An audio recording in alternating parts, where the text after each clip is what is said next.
WeatherBrains, episode number 493 for the 6th of July, 2015. It's the pre-show, that marvelous time of the evening where we share boring personal stories, humorous anecdotes, occasionally come up with show titles, and work out the technical snafus.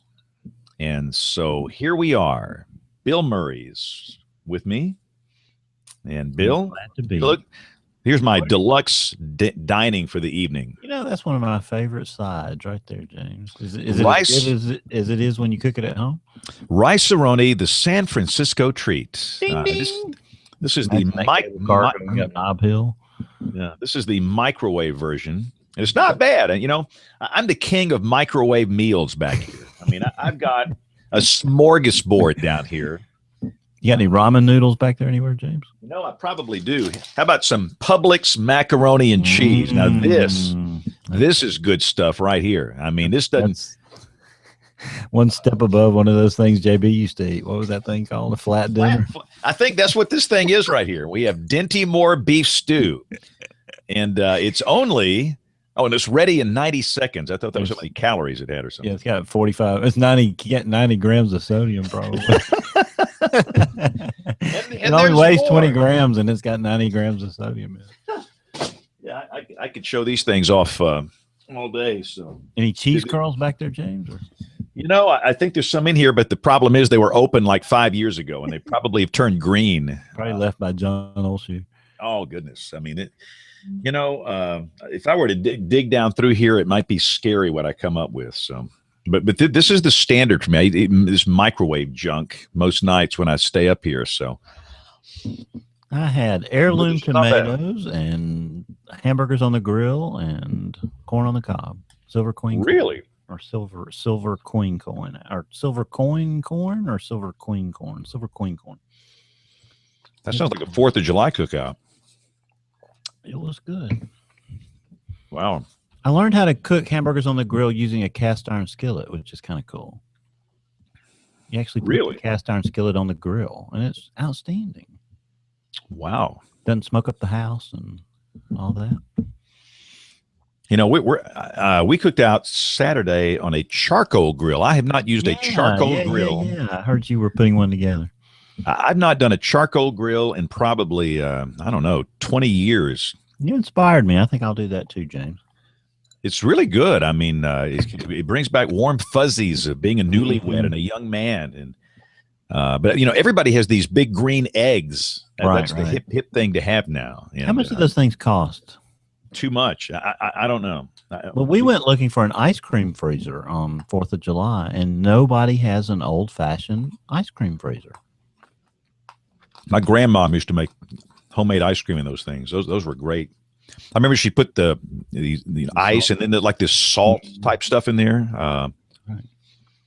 Yeah, I'm going to order one off Amazon. I need to do that at some point. Very good. But you can't. I mean, you could not find one. You can find all these crazy little small ones, you know, that just make small serves. And you could find one that, you know, you freeze the dish in the freezer before you cook it or whatever. So, and that completes tonight's Cookout Brains. Thanks for watching. Yeah, Brian Peters is out. The internationally beloved meteorologist is not going to be with us, which means we'll have crappy show notes this week. You know, it's just like if I can get the picks of the week on there, I'm doing good. Do what now, Bill? You want me to do the show notes for you? Did you hear that? We just had a volunteer, ladies and gentlemen. Bill Murray just volunteered to do the show notes. You should not have to do it. You're the king. Well, no, I'm have to host this thing. The problem is I'm like having to fly the ship here, and it's like you kind of have to. We have great questions tonight because Rick, you're doing the interview, so it's going to be hard for you too. But I'll let you do it. Ask a bunch of great questions tonight, so it should be super. Dr. John. Good evening. Good evening.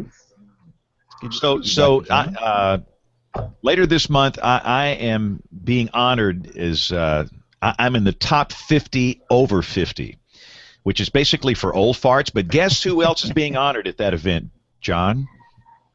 Bart Starr. Oh, that's good company. Really? Wow. Yes. How's he doing? I'll find out. I was looking down the list of these people. I'm thinking, man, I shouldn't be in this group. Wow. So, no, but I will. It's at the end of the month. It's like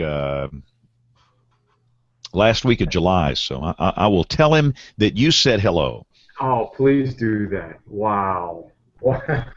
Because I mean, every night we're on the show, I see his picture back there behind you. Hole That's number right. 15. You need to get him on the show, James, to talk about the ice bowl.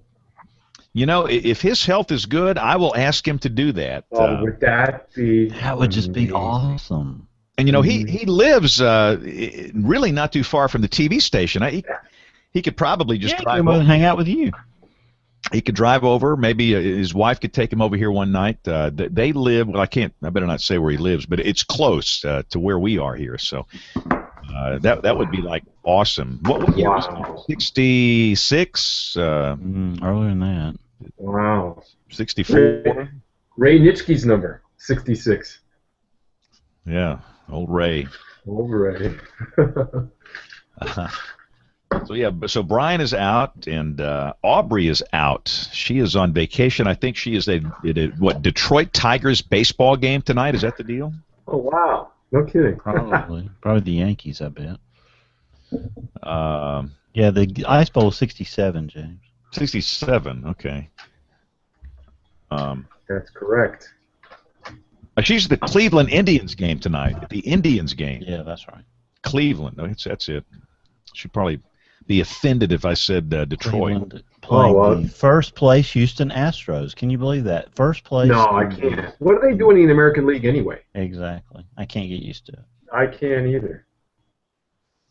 So late this month, I'll be on my major league tour, going to Busch Stadium in St. Louis. That's a great place. And then going to Fenway Park in Boston later that week. I have to show you what's taking place here this week. Right 2 miles from my house. Let me see if I can put this up for you. See what's taking place right now this week? Ooh, wow. It's the 2015 U.S. Women's Open. Is that Michelle Wee? Is that who? That is Michelle Wee, who won last year. Awesome. So now, John, are you a member of this club, the Lancaster Country Club? Yeah. What fairway do you live on out there?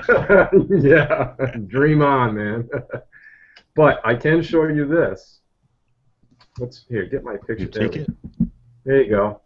That is my pass to get to the club on 16th hole. See if you can get Michelle Wee on the show.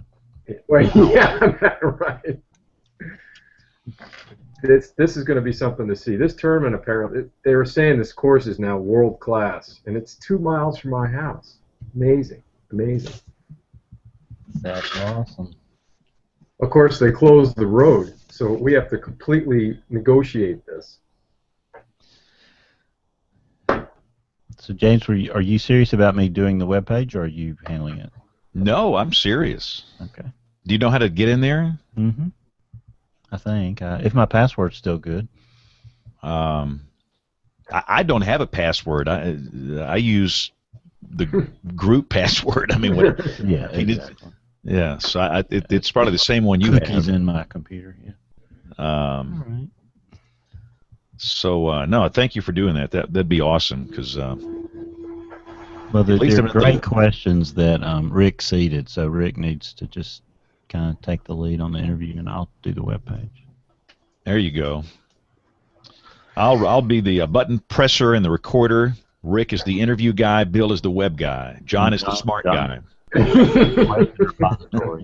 There's a lot of questions here. There's plenty for everybody. Oh yeah, there's a bunch. Now we got to get him on here. I've invited him. I invited him like. I told him you wouldn't call him till right at 8:30, James. So. Okay. Well, so we we're talked at 6:15. So. We can't start until we hit the TV anyway. Yes. He just returned my follow too, so he should be joining, I'm sure. We'll and for those that are figuring this out, this is the pre-show. If you want to wait until the produced show begins, give it about 3 minutes here, and we'll get this thing cranked up. I see satellite pictures. There we go. There's the North American view. Good looking storms over Missouri. Oh, baby, yeah. More rain in Oklahoma where you Got don't some need cold it. cloud tops over Rick out there, looks like. Storms are close by, a couple hours away probably. And for us, we've got this pesky, weak upper low that's just kind of drifting across the Ohio Valley. And nothing in the Atlantic. Nothing. Nope. But the Pacific is going, oh, man. Bonkers. That's my pick of the week. I saw that. That was a cool great pick. sight. Wow. Yeah, Great that's, pick. Really cool. that's a great sight. I was not aware of that. I just want to load that thing and put a 24-hour loop that just refreshes itself every 15 minutes up on the wall. No, it's very cool. All right, it's 8:30. Waiting to see our cable TV audience join us here in just a second. And there we are. I mean, the minute I said that, we're on cable. Welcome to those watching via the channel known as Jamespan 24/7. This is WeatherBrains, the pre-show. We're getting set to crank it up. Speaking of the crank, look who's here. It's old Kev. I represent that remark. Yes, you do. So Kevin, well, before we start this show, so Kevin puts out this tweet. I've unsubscribed from Twit. Any alternatives? So I'm trying to figure out, is it the Leo botched your name that turns you off? I mean, what's the deal here? You're boycotting Twit. Do you still listen? Yes. Do you? It was a combination of things to me. It just over time, I think it just got to be less substantive. There was just more. It was, it used to be. It used to be the nice balance. It was 70% information and 30% fooling around, somewhat like this show. and then it just flip flopped, and it went to 70% Leo fooling around, and then 30% information, and I don't know. It just got too hard to listen to. There just wasn't much. I don't think he gets as good guests as he used to have, and I think he's just offended a lot of people. I feel bad for him a little bit. I just don't think he was. I don't think he was designed for the success that he had. I just don't think he handled it very well. But okay. I don't want to get into a personal thing with Lee. It was too much trouble. I mean, I used to have. He had you lined up as his morning drive weather guy. I mean, I thought you guys were pals. No. I used to have, I used to be in the car for a minimum of 2 hours or a day or more, and now it's just 7 minutes back and forth to the house, so I have to be a little more selective on what I listen to. So I listen to a lot of Audible.com books. We should do an Audible.com commercial. Yeah, we did those for a while. Those are good. I got like Mac, but I don't know. Do you agree with my assessment of him? Well, I don't listen. I'm like you. I mean, you got limited time to listen to stuff, and I listen to podcasts. I listen to Audible books. I listen to a few other things. I listen to Mac Break Weekly. That one's pretty good. Yes. I enjoy that one. That one is great. That was the hardest one to lose. I'll listen to the one that Jarvis comes on This Week in Google, not because I'm that much into Google, but I just like they get off into things I'm somewhat interested. They talk about media and things. Yeah, I couldn't listen to that one anymore after Gina left because Leo just got to a point where I think he stopped working. He just wanted to be a sage, He just wanted to say, this is the way I think things are, and he just stopped paying attention. In my opinion. But he's like gone. Huh? Like this week, Calacanis is back. He did This Week in Tech. But I just started listening to it today, but I'll check it out later. But that's interesting. So Kevin, I may go back. I just thought it became and you're right. Mac Break was great. Renee is great, and Alex. I met Alex last year at a thing, and he's wonderful. And for those that don't know, we're talking about This Week in Tech. It's Leo Laporte's technology podcast group. Yeah. And Kevin has decided to abandon. So that was hard. I mean, you got me onto him 10 years ago, or how long has he been doing that now? It's been a long time. All right, we got to re-invite our guest here. There are two. This is great. So there are two guys with the same name here. Really? Maybe I invited the wrong one. Lance Rothfuss. There's two different profiles here. You got the spelling right? Yeah, Rothfusz. That's it.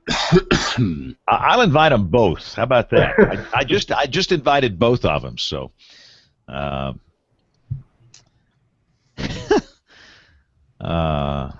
you're doing That that, did the trick, James. Thank you. I'm sharing the composite radar image, not too far from Rick. Oh yeah. We need some more rain. It's been a couple of days since we had rain. Yeah. So. It's early July. This is exactly what we expect. Our lakes just stopped going over the spillways, so it's time to goose them again. Time to dredge them, right, Kevin? Boost it up again. Yeah. They did, yeah. They missed a really big opportunity, especially Lake Wichita, to dredge that thing. Were you following that, Bill? Because you have a Just from what you said on the show. Yeah, they missed a big opportunity. But I guess they say, well, if we decide we want to, we'll just drain it. Yeah, that makes perfect sense. What? Just run all that water out to the Gulf of Mexico. Thanks very much. Well, apparently the Lake Wichita is not of use for anything. It's so shallow now and so brackish and beat up that they can't really get much out of it. They're going to have to drain it if they want to do something to it because they have to fix it. It's too shallow and no fish. I mean, just few fish, so it's not really worth it. Which is a shame. It's a pretty little lake. I think some weird tweets. Some guy says he wants to start a band called Hailcore. I saw that. I mean, what? Heavy metal with you, James. It's a good name. Hey, James, you're wearing the Apple Watch there, are you? Yeah. I got the cheap band here. Have you given a review? No, I have not. Maybe we'll talk about it on the show. Do you like it? Yeah, the coolest thing, it's having radar on your watch, which is very helpful. The way we've had storms here lately, Radar Scope has a app where you can see it. Yep.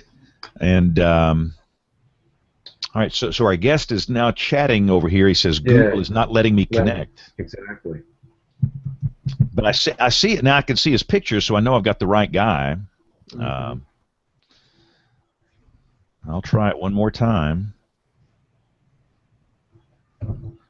So here we go. Who the other guy is? I mean, that's strange. There's two of those guys with that name.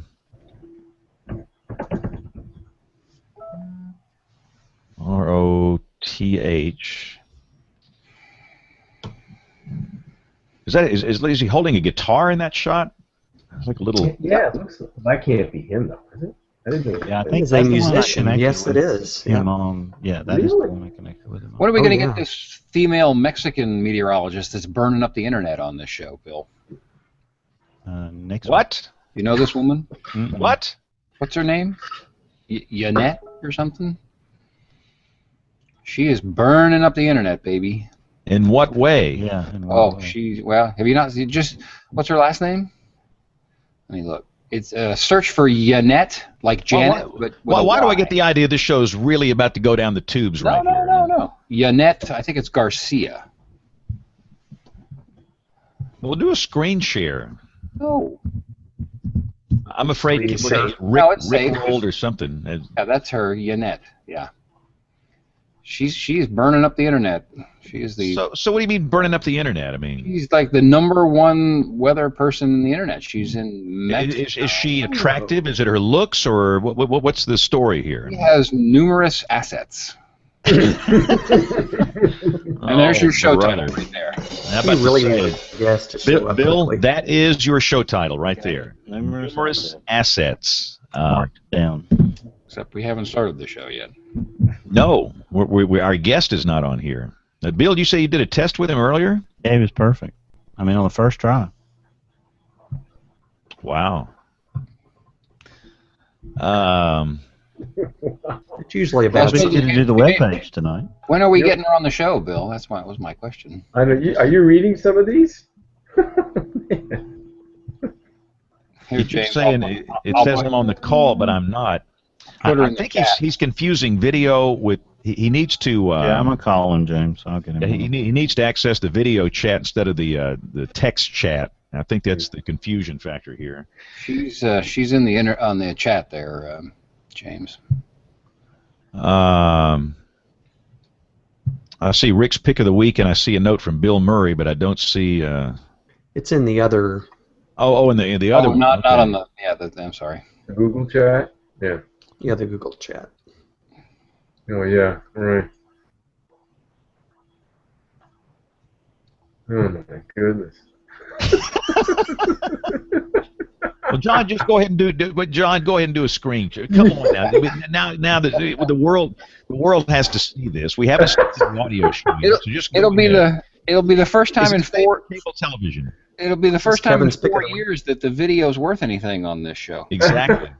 So is it safe for cable TV, John? Yeah, this is safe. It shows her in front of a chroma key, actually, but Oh, brother. People are writing articles about her left and right and up and down and back and forth. there are assets. I So agree. here we are. We've been on the air for how long, and nobody cares, and she hits the air, and now Yeah. she's got 87 million Twitter followers, and where does she work? Somewhere in Mexico. Mexico, I think.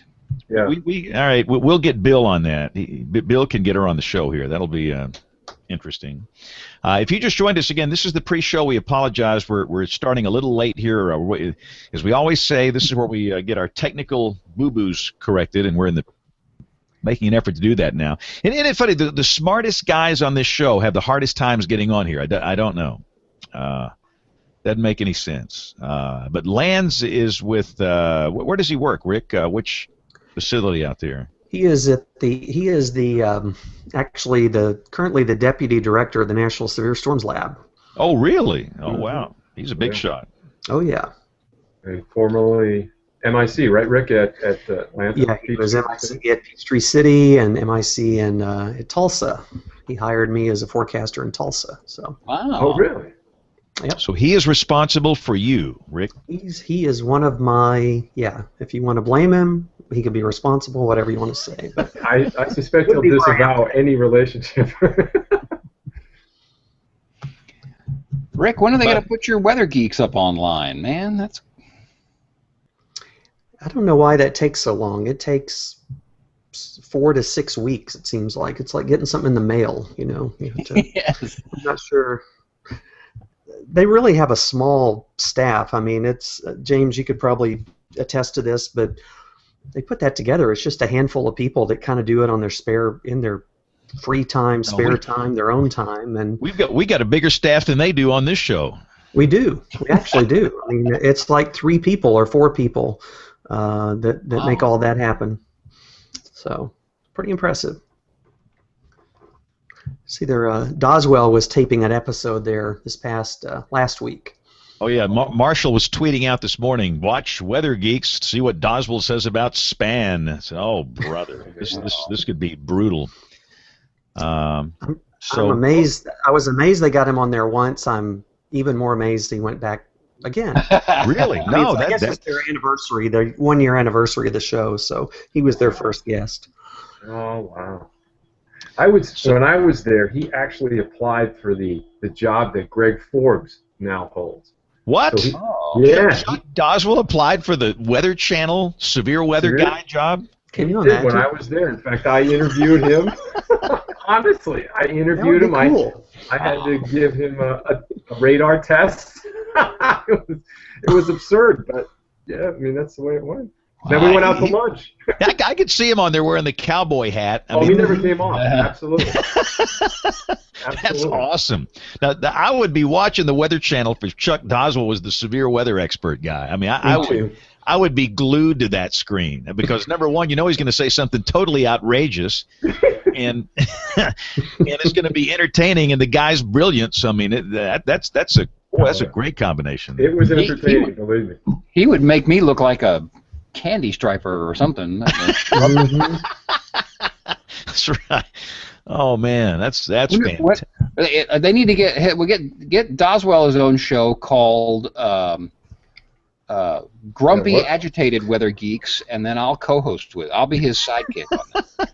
I would watch that show. Have you ever heard that show that he does with what's his buddy's name? They do the internet show.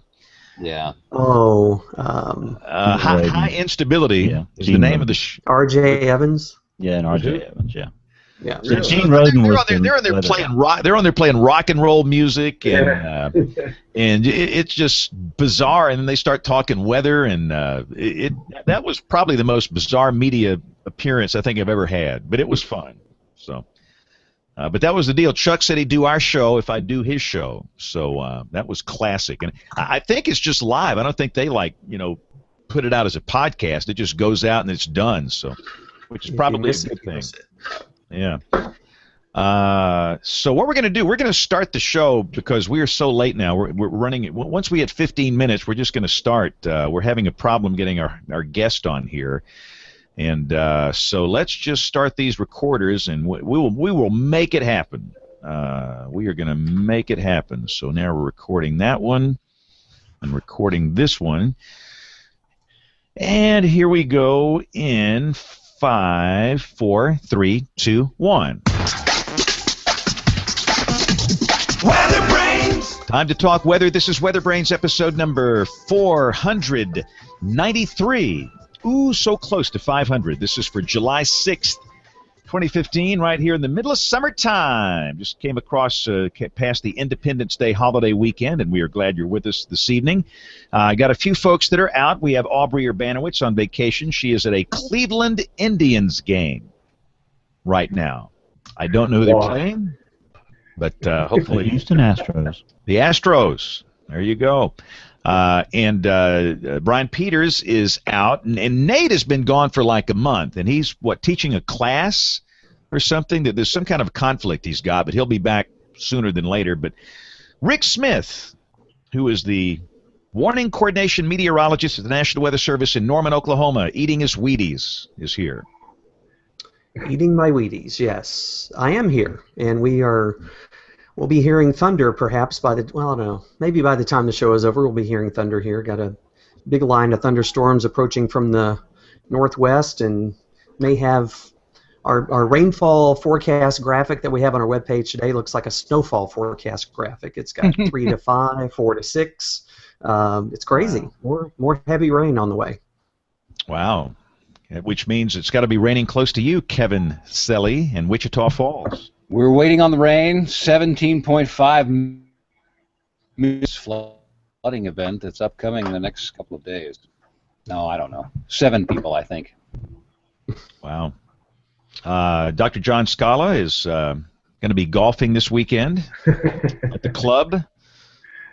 Yeah, I wish. That's going to be quite a tournament. The 70th the Women's U.S. Open, the 70th will be played 2 miles from my house at the Lancaster Country Club. And it will be quite the scene. There's, I think, 1,800 golfers which have paid the fee to enter this tournament. So it's going to be quite the scene. Let me share a scene with you now that we've got a little time. This is sunrise on Seneca Lake last Friday. It was spectacular. 5:40 a.m. Some people sleep when they go on vacation. I do not. You're not doing it right then. Yeah. Oh, I know. Most people sleep in and they catch the sunset, I mean. Well, I'm on the. Let me see if I can get rid of this. I'm on the west shore of the lake, so I have to look to the east. I got you. So, Kevin, have you taken a vacation week yet? No, we've got one coming up in several weeks, and we're going to head to the East Coast to see all the grandparents, and looking forward to that very much. Cool.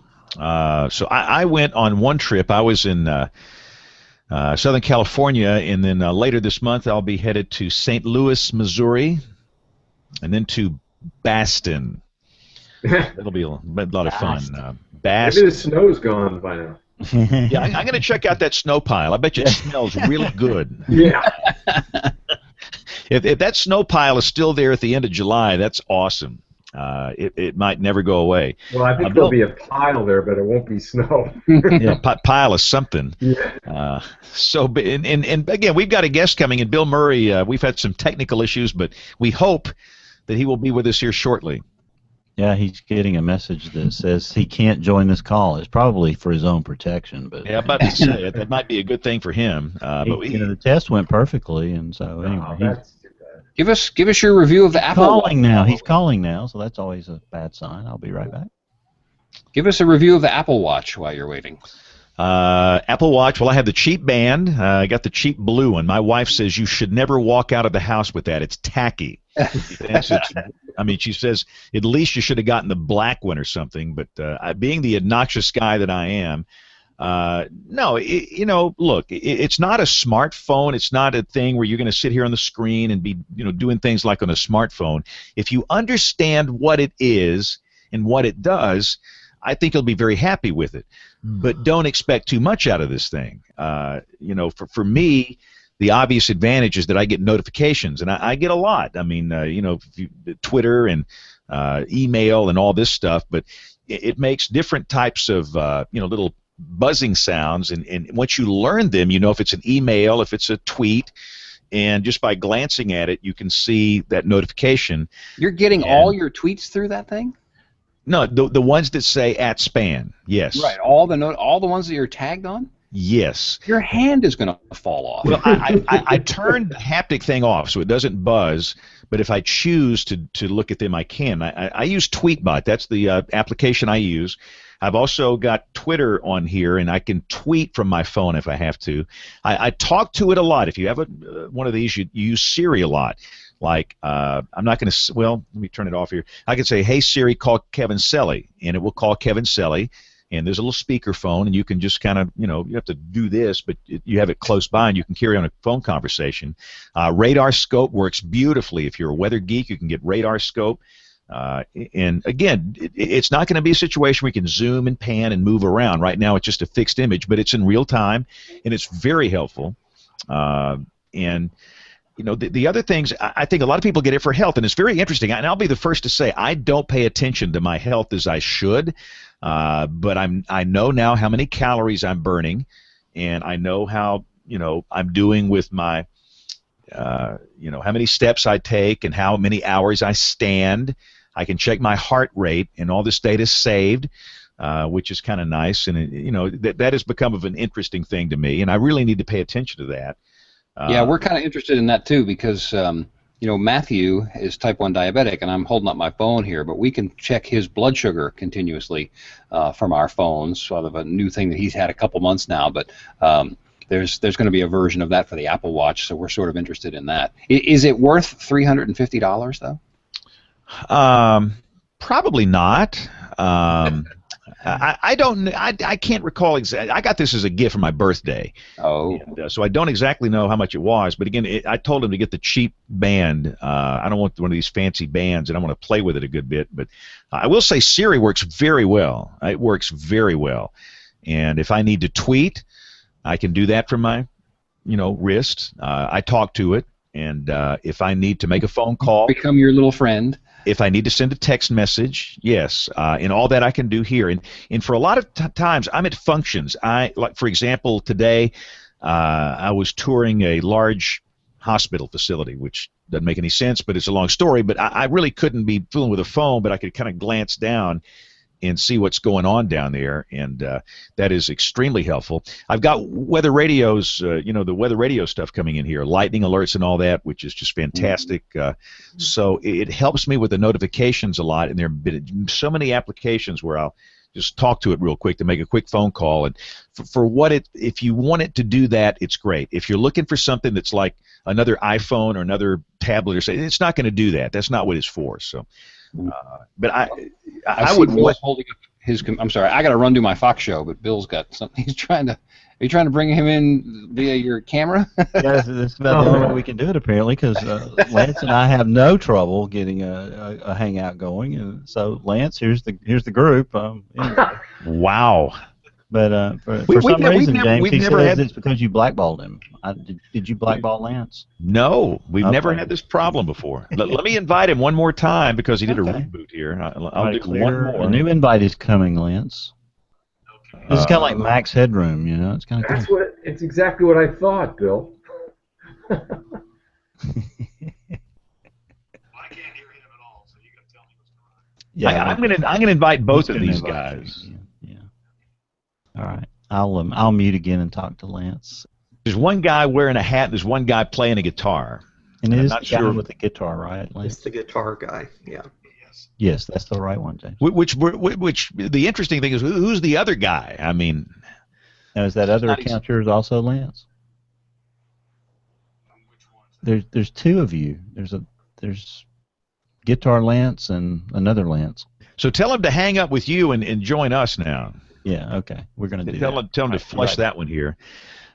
So while we're waiting, we got Kevin going. So Rick, for those that don't know Lance, you say you first met him in Tulsa when he was the MIC there, right?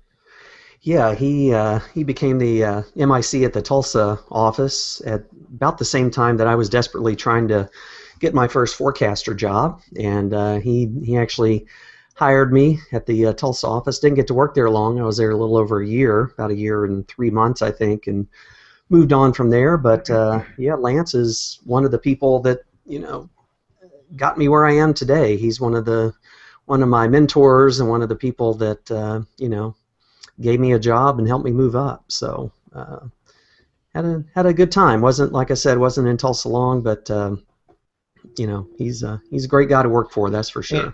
And just kind of run through NSSL for those that are not particular serious weather geeks. What exactly what function do they serve? Well, the National Severe Storms Laboratories is essentially the research arm of the National Weather Service. It's part of NOAA, and it's part of the it's a national laboratory, so they do severe weather research. They've been there in Norman since the 70s, I believe, and they do all types of research from radar research to forecasting to all kinds of things. You've seen the old Nova show where they're driving around and with Toto in the back of a pickup truck. Lance used to do that. I wish we had video of that, but maybe we could dig that up. Maybe that should be my pick of the week. So they do a lot of research, and they're located there in the National Weather Center, and they're actually the largest NOAA organization in the National Weather Center. I forget how many people work for them, but they're scattered out over several floors. So they are an important research component of the weather enterprise, not just in Norman, but also nationally and even internationally. Some of the things that they do and some of the work that they do spreads well beyond the borders of Oklahoma or even the United States. And for those that, and I was in Norman when they were building this. I've not been there since it's been completed. Who all is in the National Weather Center? You say that they're the biggest group in there. I know your office is in there. Who all is in there? Well, the National Severe Storms Lab is there. Our office, the forecast office, the Storm Prediction Center, National Weather Service Storm Prediction Center, the Warning Decision Training Division of the National Weather Service, who does training for all of the United States National Weather Service meteorologists. Interns come there and go through training. The University of Oklahoma School of Meteorology is housed in the building. And there's lots of other organizations, the Oklahoma Mesonet, Oklahoma Climatological Survey, and so many acronyms. You couldn't shake a stick at all the acronyms that are there, SIMS and CAPS and everything else. But when the building is running on all cylinders, there's about 550 people there. Wow, that's awesome. I didn't know that many entities were in there, and so the whole meteorology program at OU is out there then too, huh? Mm-hmm. Yeah, and so that gives lots of opportunities for the students, and for us, we get to have student volunteers come work in our office, and other opportunities for them at the SPC and the lab and other locations in the building. It's a very popular tourist attraction. We have 30 to 40,000 people a year that come through the halls there to tour. It's amazing. This will be let's see, next month we'll celebrate our 9th year in the building. We still have, tours are sold out a lot of the year to come in and look at the building. You would think eventually everybody would have seen it that wanted to see it, but it's very popular. It's right up there,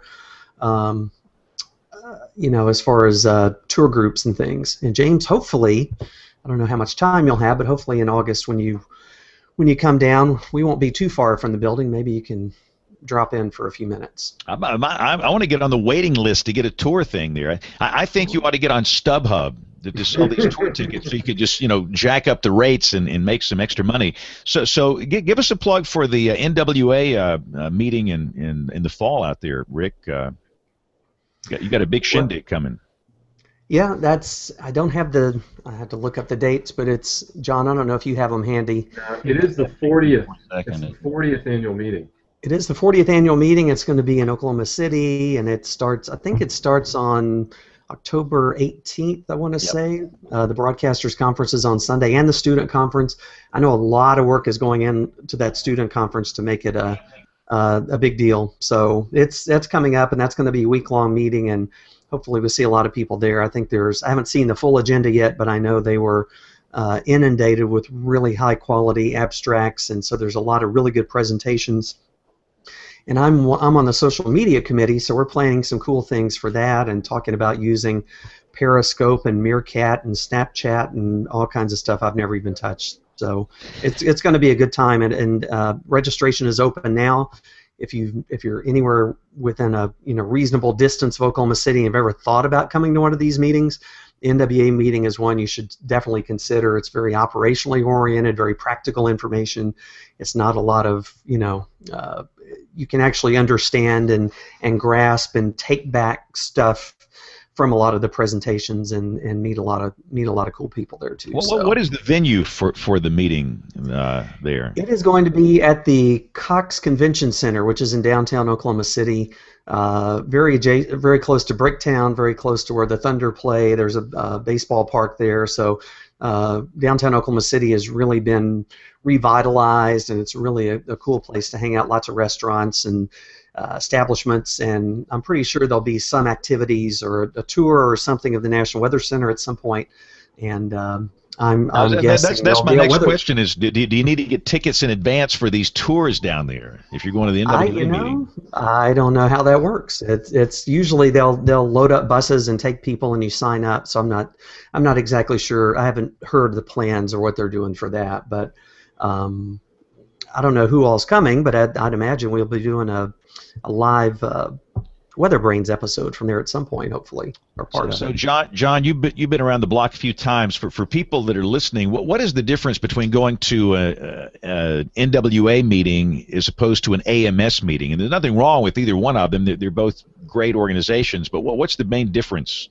Oh, I think, well, there's two reasons. One, or two aspects. One is size. I think we have a membership that's close to 2,500 people, so we probably get on the order of maybe 500 people to attend the meeting. This one could be bigger because it's going to be the 40th anniversary meeting. So there's a great opportunity, particularly for students, to meet mentors and to meet with professionals in the field to learn how to establish a career, get themselves going. It's an unbelievable opportunity just to sit and talk with friends and colleagues in a setting that's, I find, to be incredibly personal and open and free in terms of the exchange of information. I don't always get that with AMS. It's so big and there's so much going on. It's awfully hard to find your place, but in a meeting of this size, everyone's available, and it turns out to be just a great opportunity. Yeah, and I will agree. At the AMS meetings, it's almost a little bewildering in that you have to you got to have a plan before you get there. In terms of what you want to listen to and what presentations you'd like to hear and what you want to do. Where at the NWA, it's not quite as complex, and it's there's not an app that big.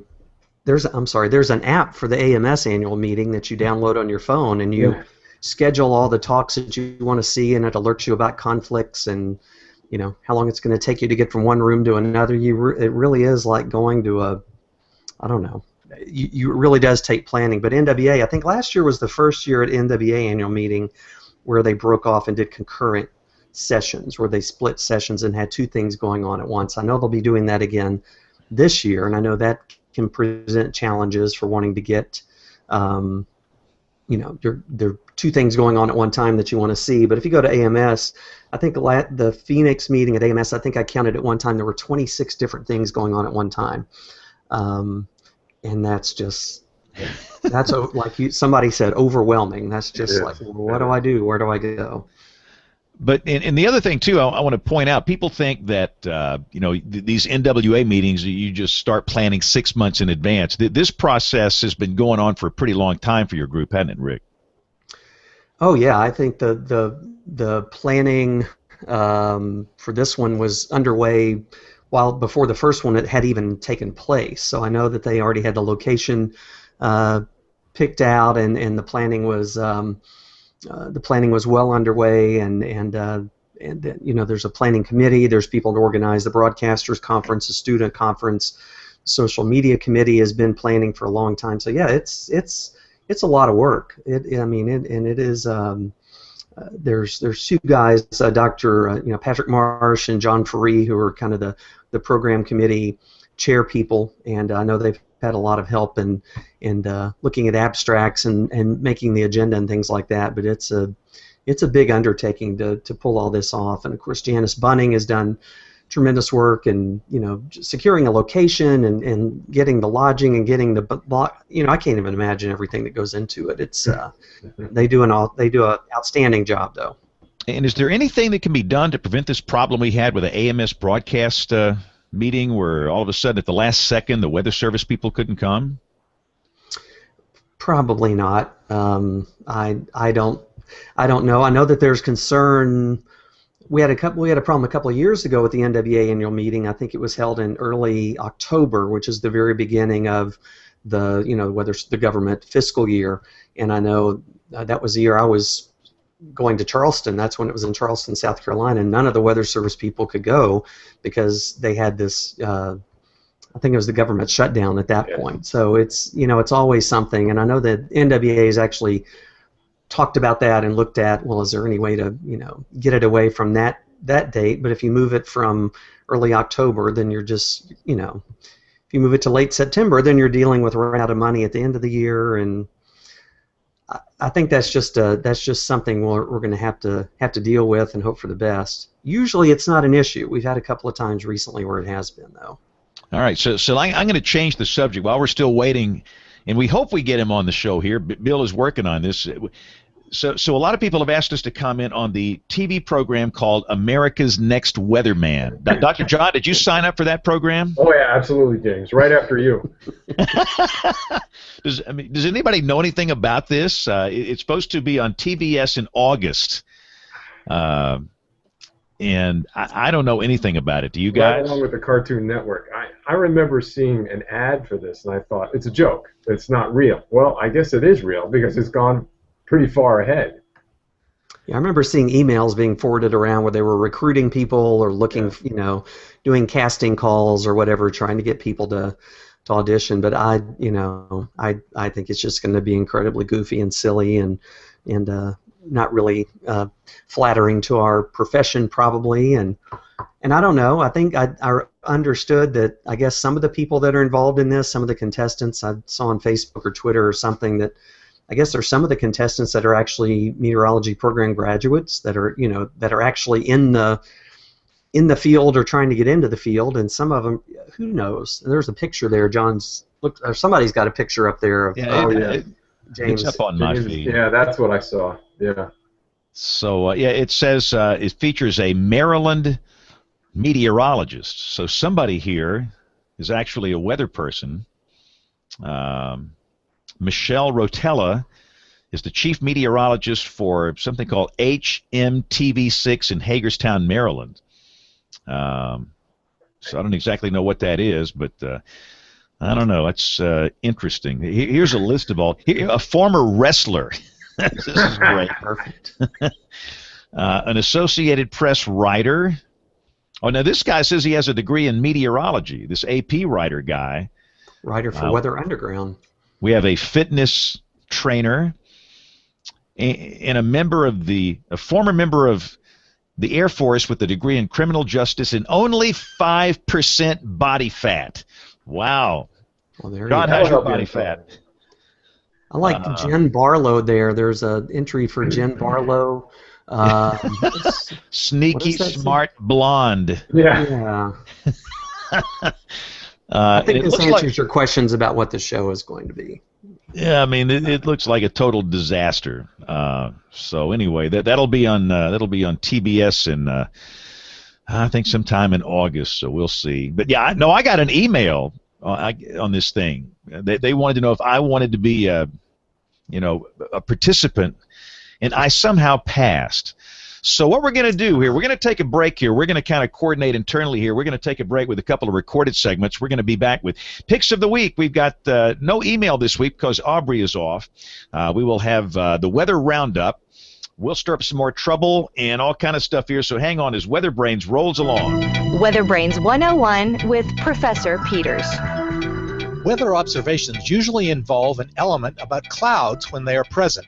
This element is known as sky condition. It is very important to people who fly and actually governs the rules under which flying occurs. The level where clouds become reported as broken or overcast has a special name. This is referred to as the ceiling height. For example, in a weather observation containing scattered clouds at 1,000 feet, broken clouds at 3,000 feet, and an overcast deck at 12,000 feet, the ceiling height would be 3,000 feet, the height of the lowest cloud layer reported as either broken or overcast. The amount of cloud cover is reported in eighths and described as clear, few, scattered, broken, and overcast. Few, for example, refers to clouds covering 1 to 2 eighths of the sky.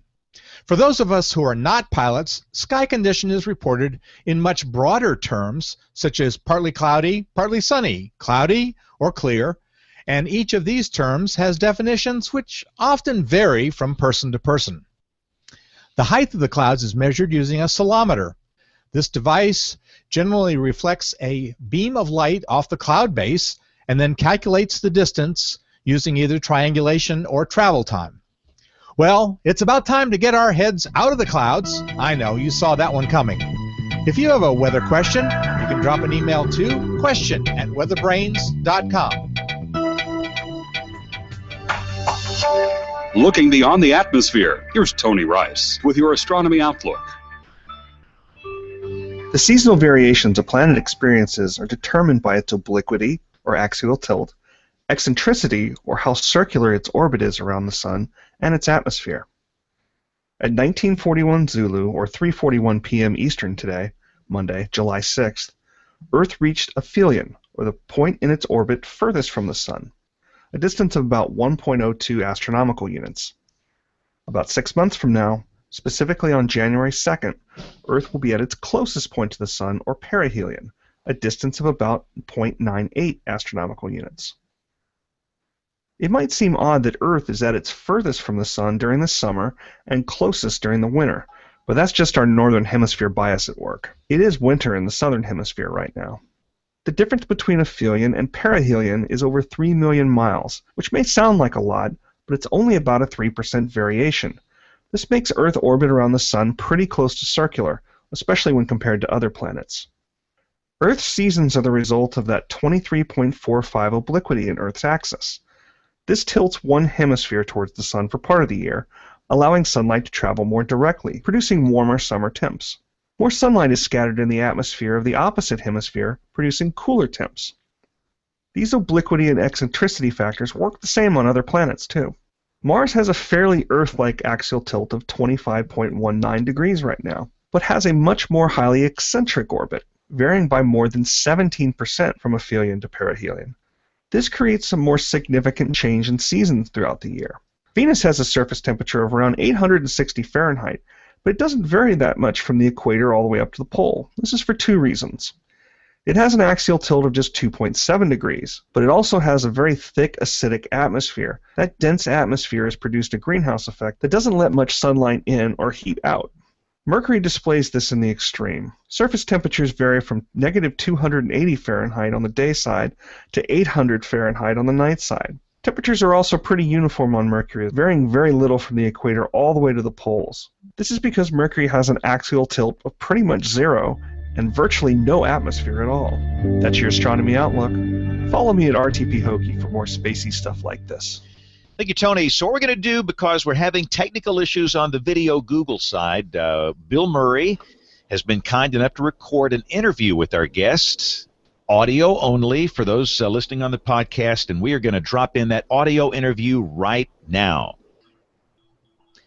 And that was the cue for the producers, so what we're going to do is pick it right back up with the Weather Roundup. Here we go in 5, 4, 3, 2, 1. When the weather ball is red, warmer weather is ahead. When the weather ball is white, colder weather is in sight.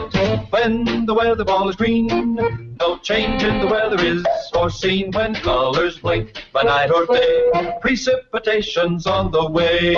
We are doing the show on July the 6th, 2015, and time to talk a little national weather. Dr. John, looks like you have a pesky ULL in your vicinity, huh? Yeah, you know, James, it's been just kind of producing enough convection to keep us busy around here, but it's very slow moving. So the storms have been developing. In fact, I don't know if you can see this. Storm that's developing just to our south has got really a heavy rain issue with it as it's crossing the Maryland state line heading towards southern Pennsylvania. But I've also been watching what's over in Rick's neighborhood. Check out the latest lightning here. This is pretty impressive from west of where Kevin is, across the Red River Valley, and then up into southeastern Kansas. So a lot of active storminess there. That's associated with a front coming through the central United States.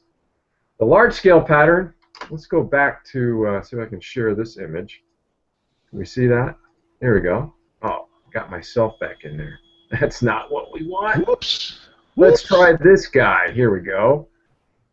So it looks to me, James, that the pattern's going to shift just a little bit and build a big ridge perhaps over where you are. And that's going to put the ring of fire probably from the upper Midwest across the Great Lakes and right into our neck of the woods, which is not so good for the Women's U.S. Open Championship. Yeah, we'll have the, this is interesting where we are down here in the Deep South. Again, I'm in Birmingham, and we have failed to reach 90 for 7 consecutive days. Wow. And that is very, very rare for late June and early July. Typically, we are just baking down here this time of the year, but we have been in the 80s for the past 7 days. We'll probably get back up in the low 90s, but the one thing that we've experienced is some really good rains here. In fact, we had a flash flood event Saturday morning, and traditionally here when we have deep soil moisture, that tends to mitigate the heat a little bit, and the part of the solar energy has to evaporate the soil moisture instead of heating the ground when it heats the air. So I think we'll do low 90s, but that's not too bad. And Rick and Kevin, you guys are in the rain zone out there. Absolutely, it's very unusual. This is an unusual pattern for us in July to get the amount of rain that we're expecting to get without some type of tropical system involved. In July is pretty wild. So I don't think anybody is really complaining. Nobody wants any more flooding. We had a couple of localized flood events last Thursday and some other thunderstorms over the 4th of July weekend. But gosh, like I said earlier, our rainfall graphic looks like a snowfall forecast map, 4 to 6 inches of rain over the kind of the population corridors there of central Oklahoma, from Wichita Falls, Lawton, up Oklahoma City to Tulsa. That's a lot of water any time of the year. And again, thank goodness we're getting it in July. But it seems like it's either all or nothing, and we'll get a lot or get too much in some places and have some more flooding. So, see, Kevin, you still there? Hello. Kevin looks like he's duded up for television there. He might be doing television. And I was going to mention, let's talk weather in the tropics. This is the tropical season here. And again, obviously, as we do this update, the Atlantic Basin is slightly quiet. And it sure looks like, John, there's a lot of dry air out there. Yeah, it is, James. And the other aspect, in the West Pacific, it's going like it is right now. We've got, two major typhoons out there and a tropical cyclone that's yet to be named. This is kind of a classic when you get an El Nino. The Pacific is quite active, and you get a lot of subsidence, a lot of drying in portions of the Atlantic. So we may be looking towards the Caribbean or the Gulf of Mexico to get tropical development. Yep. In fact, let me pull up a satellite view here of the Western Pacific, and they are shaking and baking out there. Looks like we got triplets out there. In one of those, there you go. Excellent. one of those looks like it's headed for China. China, right. It's going to miss Taiwan to the north, but the one that's south of Taiwan's going to miss it just to the south. So it's... Oh, and the third one's definitely got some strengthening going on, yeah. I don't know if that's named at this point, but very active in the Western Pacific. Yeah, but it looks like the forecast, they ramp up that middle one. What is this thing's name? It's like Chongdong. Yeah, I can tell you. It's Chan Hom. There you go. But that middle one is going to ramp up to a Category 4, and it could be a pretty significant tropical cyclone at the time of landfall over in China if that keeps up in about 4 or 5 days. So, but yeah, you're right. This is what you expect in an El Nino year. The Atlantic is very quiet, and I think most everybody, perhaps properly, we'll find out, when the season's over, but properly, call the Atlantic Basin to be pretty quiet this year, and this has been very active over there. So, but goodness, it has been so long since the United States had a strike from a major hurricane. When was it? It was 2005. It was Wilma. 5, yeah, Wilma. Goodness. Wilma was the last one. So, at some point, our luck's going to run out. Oh yeah. Well, 98. Remember 98? That was an El Nino year, but there was a significant hurricane in 98. Remember that one? What was the 98 hurricane? I should know. Andrew. Or is it 92? Andrew was 92. 92. That's what I'm thinking of. That was actually an El Nino year. And okay, and we say this all the time. All it takes is one. That's right. Yeah, all it takes is one. So we got a ways to go here, but again, for where we are, this summer has featured cooler than average temperatures with this persistent U.S. trough, and it looks like it might try and reestablish itself after about a week here. So we'll just see. But I'm not my least favorite weather. It's droughts and heat waves. So if we stay cooler than average, that's not a bad thing. All right, it is time now to, and again, Aubrey is out, so we're not going to do the email. We'll come back with a double email inbox next week. And Nate is out, so Nate's news. So it's time now for Picks of the Week. In fact, I was just showing my pick of the week. So let me throw that back up here. I thought this was a very nice presentation of the tropical Western Pacific, and this is a site coming from the University of Wisconsin. And I'll put a link to this up on the show notes, but it's got all kind of controls, and you can really configure this the way that you want to see it. And it's very fascinating and a great visual way of looking at what's going on over there. So my pick of the week, and again, these will be up on weatherbrains.com. Kevin, what's your pick of the week? I see your head showing up there. Or is Kevin frozen? He's totally frozen. Yeah, he's frozen. Right. Boy, the man is not breathing. Somebody call 911. Wow. And he looks tense. Rick, what's your pick of the week?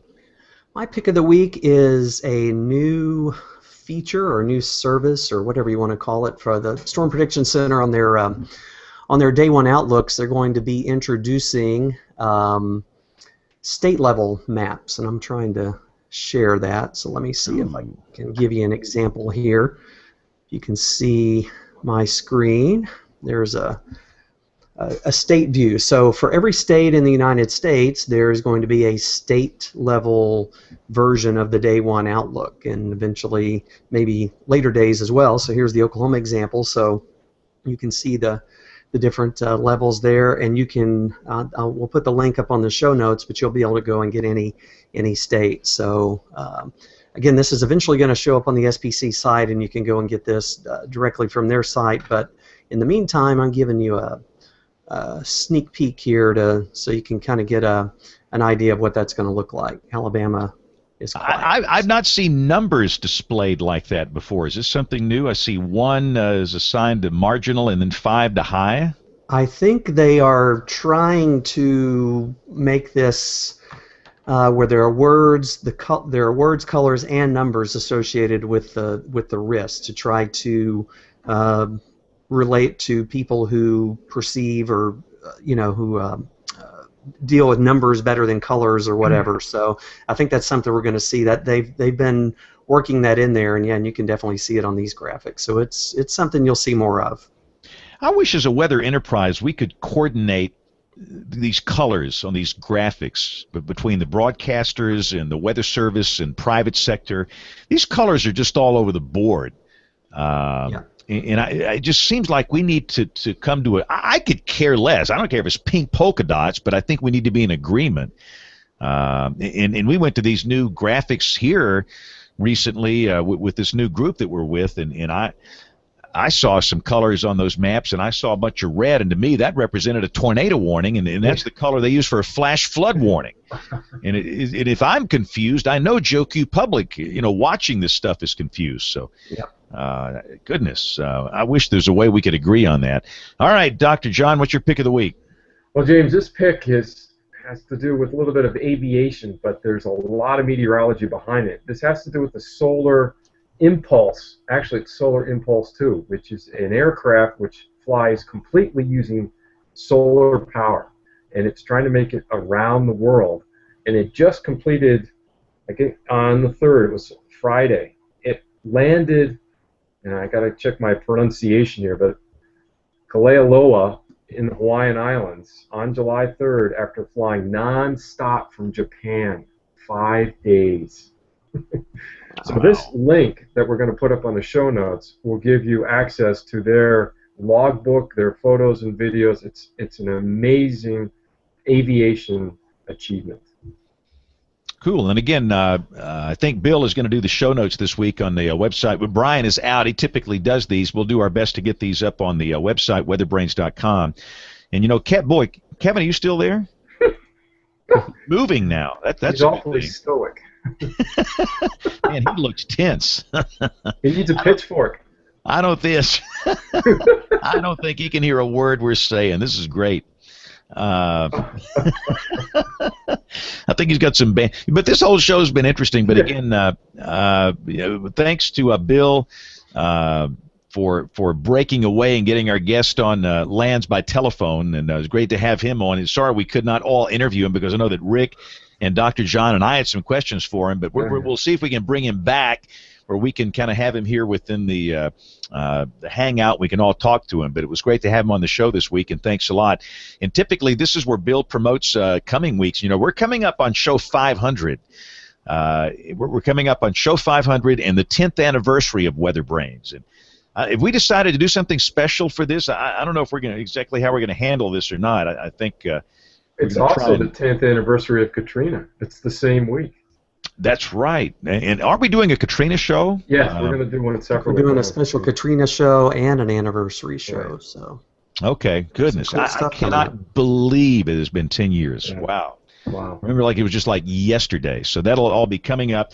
And again, we're going to wrap this up. For those watching live, we're seemingly wrapping this thing up like 30 minutes early. But for those that are actually listening, it's been your typical 90-minute show here. So, but we want to thank everybody for listening. If you want to get in touch with us, the email address is weatherbrains at email at weatherbrains.com. Everything's backwards here tonight. Email at weatherbrains.com. Our social media accounts are up on the website, weatherbrains.com as well. And we typically do the shows Monday night, 9:30 Eastern, 8:30 Central. Most people watch it at live.bigbrainsmedia.com. And again, for those of you that are watching live this week, to listen to the actual guest WeatherBrain, you have to listen to the audio show. That's how most people consume this. And just download your favorite podcast client, search out for WeatherBrains, and we'll be there. Subscribe. And typically the show is posted by Tuesday morning at 4 a.m. most weeks. So thanks a lot for everybody for hanging tight with us this week. On behalf of the entire WeatherBrains crew, I'm James Spann. Thanks a lot for listening. Have a wonderful week, and God bless.